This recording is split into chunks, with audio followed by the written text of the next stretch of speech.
So we got called at 1:02 p.m.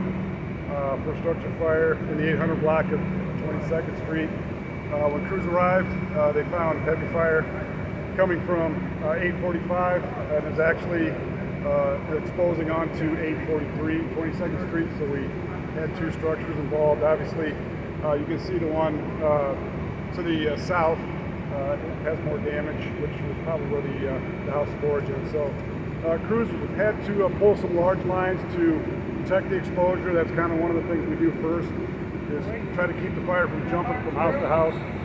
So they put water on the exposing house. Once they got that fire knocked down and got it cooled off, they went into both structures to put the fires out in both structures. So at this time, no injuries to occupants, no injuries to firefighters.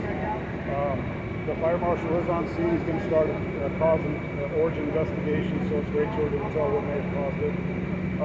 We're being assisted by East Moline Fire, Moline Fire, Arsenal Fire, Moline Second Alarmers, and AMT ambulance at this time.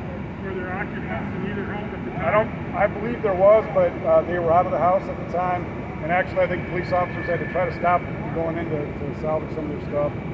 But no injuries, and nobody needed transport from the incident. It looks like they're still working on it. Is there? How bad is the damage at this time? Do you know? Yeah, the one house to the south is pretty well damaged. We're not sure how much damage is to the exposure house to the north, but it did require some extinguishing in there with some hand lines. So obviously this is going to be a long, drawn-out process. We're going to have to find hot spots, put them out, overhaul, and make sure both structures are fully out so that they don't continue. Challenges with the houses this close together. Those last three don't look like they're 6 foot between. Absolutely. That's why it's important for us to pull larger lines, get water on those side structures, get them cooled off first, and then we can concentrate on getting the main body of the fire out. Do you know about how long all the streets will be cleared? It's going to be probably a while for 9th Avenue to be closed down because we got our large supply lines running along 9th Avenue, and so we can't have anybody running over there that might burst them. So 9th Avenue will probably be closed down for quite a while.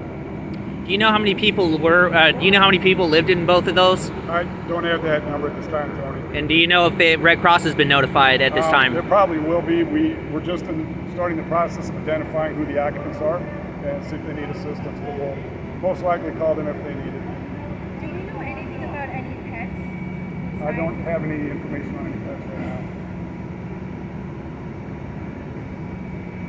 If you guys have to deal with a double like this in this situation? We do, especially down here in the Broadway district and some areas uptown too. You know, houses are this close together. You know, there's always that danger of the fire jumping from one house to the other.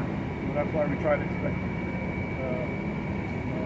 protect that exposure at all costs and keep it from jumping houses. Luckily, there's not much wind today, so that helped us out.